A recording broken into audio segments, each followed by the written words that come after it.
What luck! What a miracle! One moment I was rushing into the fetid tonsils of that horrible monster. The next, I was plummeting downwards to the jungle floor beyond its reach. I prayed I would land on something soft. Perhaps your head. But nothing could have prepared me for what was about to unfold. An epic saga of pride, power, and revolution. A struggle for freedom the likes of which our world has never seen. And it happened like this.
Who were those strange, gentle monsters who towered above me?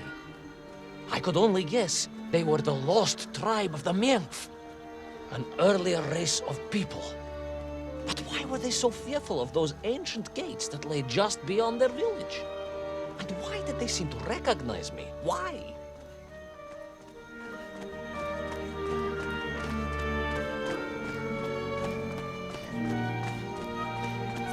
Yes, I'm also wondering why. No, a как же, General? Who was I to question such things? Trapped as I was deep underground. I was more curious, I must admit, about the location of Little Orpheus.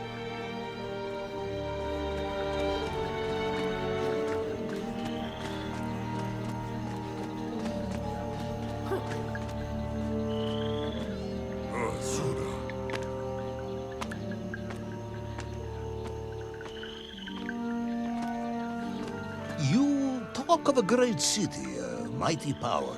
Yet your nymph squatted like savages in huts at its boundary. They did.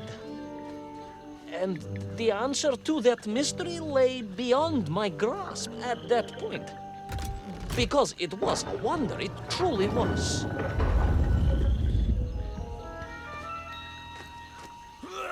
Monsters! It's on!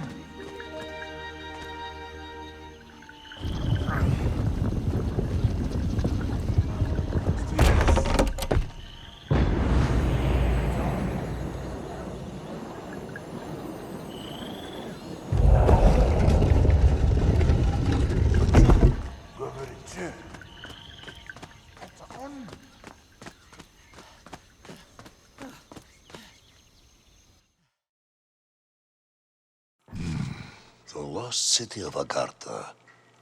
I hope I may one day see it myself. Oh, General, if only you could. Unfortunately, as I shall explain, should you seek Agartha now, you wouldn't find it. It has been utterly destroyed.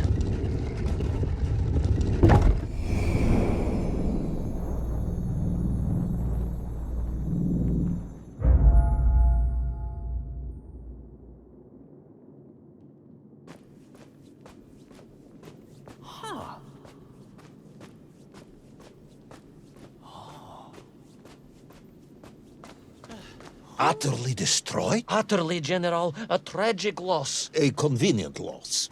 I imagine archaeologists weeping as I tell you. But most importantly, before we continue, you must understand one crucial fact about its destruction. Which is? It wasn't my fault.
Those poor, unfortunate Menkf, trapped and kidnapped and dragged away, only to return as vicious foot soldiers to some unknown tyrant.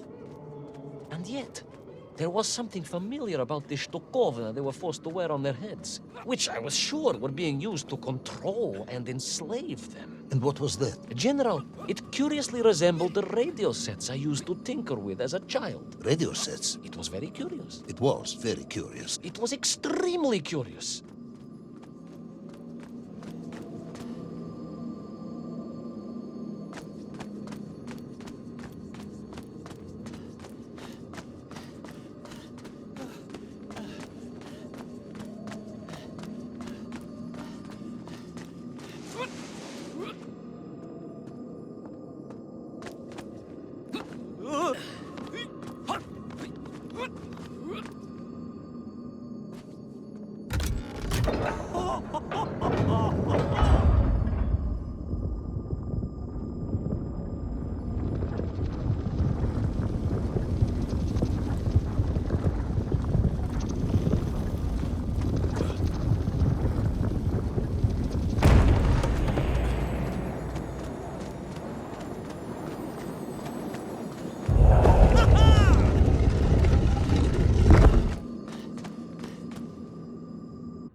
An ancient technological metropolis, powered by a glowing resin, carved from the very earth? A glowing resin carved from the very earth. Do you see, General? I fear you are about to enlighten me.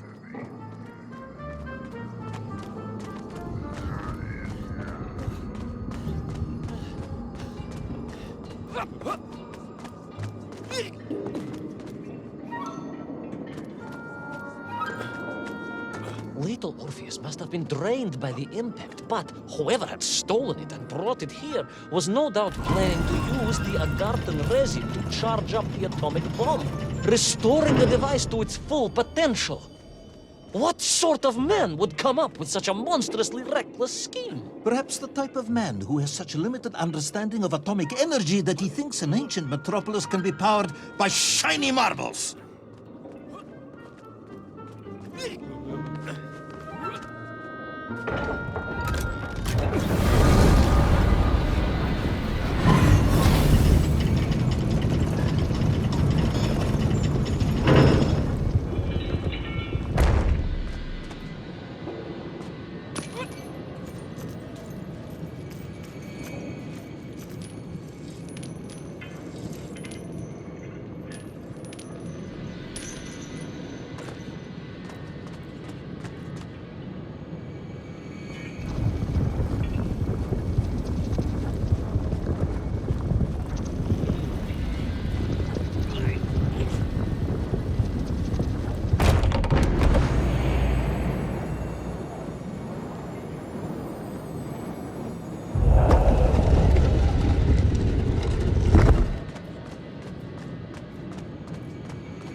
I am curious, Ivan Ivanovich.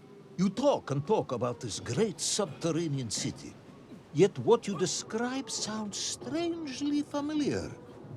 It does in some way bear an uncanny resemblance to the glorious architecture of Comrade Alexei Dushkin.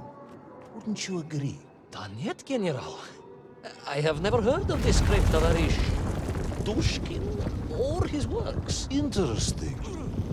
Because you were photographed on the steps of his marvelous Vysotka na Krasnich Varotach, shaking hands with the Glavny Constructor. That was the chief designer? The sweaty little fat man with the bad hearing? Mind your mouth, Ivan Ivanovich. And don't think you can distract me by slandering one of the great visionaries of our time. Without him, neither of us would be sitting here now. Must remember to thank him for that, General.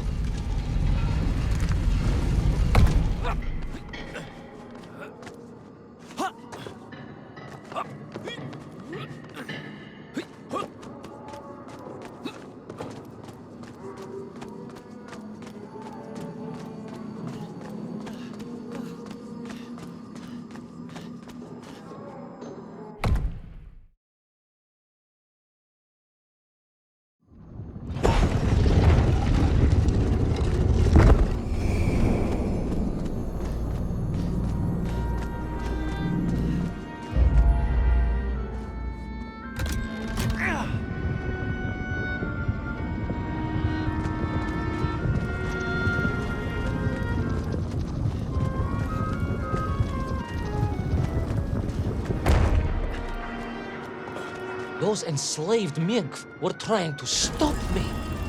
I was sure of that now. I find myself sympathizing with them, I must admit. No, General, then I have failed to win you over. Uh-huh. A point of agreement at last.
Again, General.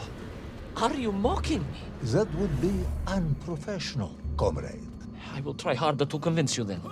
It is, after all, a cautionary tale of unleashed tyranny. It is a cautionary tale of unleashed idiocy. But please, do continue.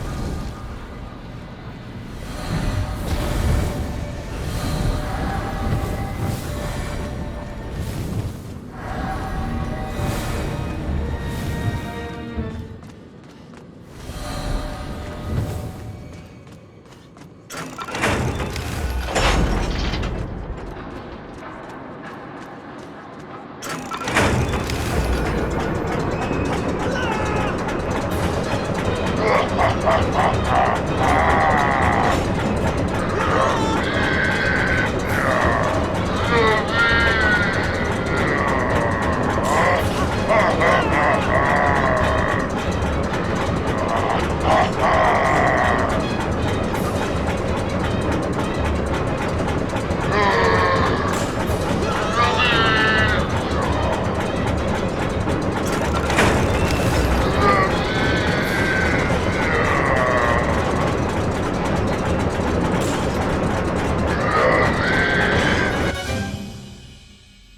stepped from the cable car onto a plateau at the center of the city, where a palace, a vast acropolis, stood.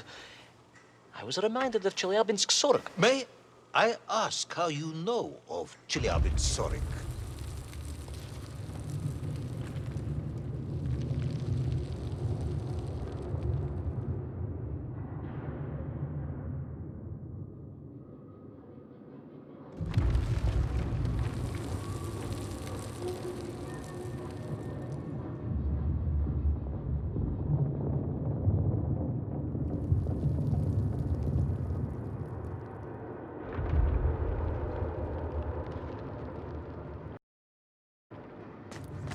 My Aunt Masha was a traveling tinker who married a beef investigator from Zlatoust. She told me of a secret but wonderful city in the west. An edifice of sheer power, humbly serving the will and needs of the people. Yes, unfortunately, that story didn't end so well. No. That's what Auntie Marcia told me. And perhaps that is why I was also reminded of it. Because the moment I touched the floor in that place, I could tell something was very, very wrong.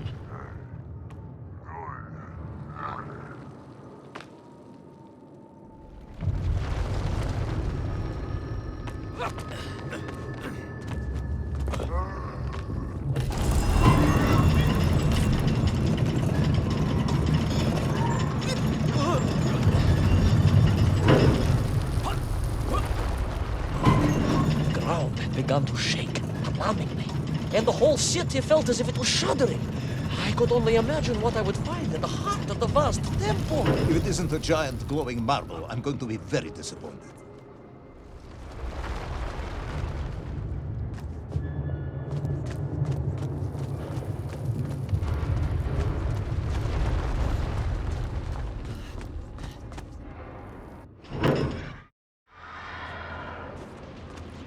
A huge resin sphere that overshadowed all of the others.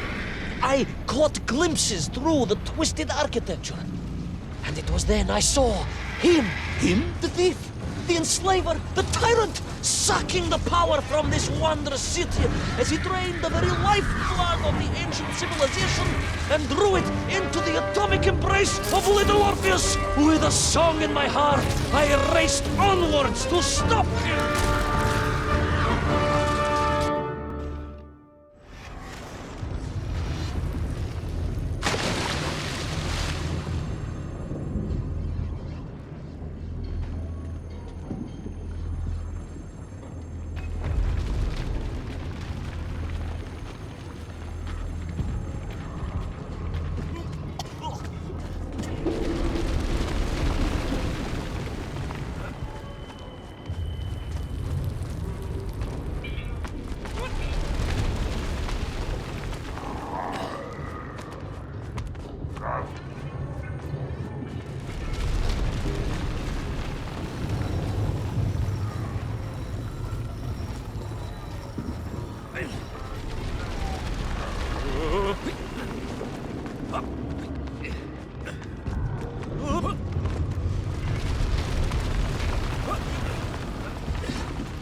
drained of its power, the magical heart of the city cracked, and it sent shockwaves through the world around me.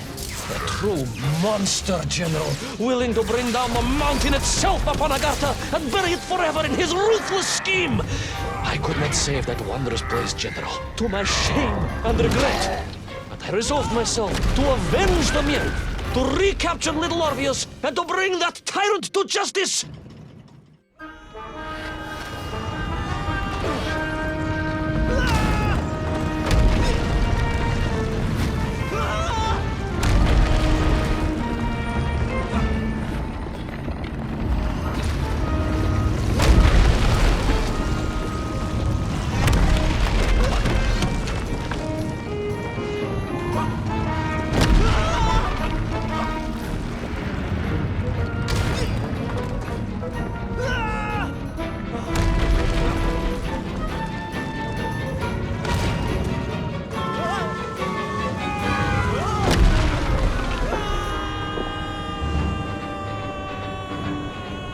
Will our plucky yet careless hero fall forever through those unknown skies? Will he discover the identity of the brutal thief commanding the army of the Menk?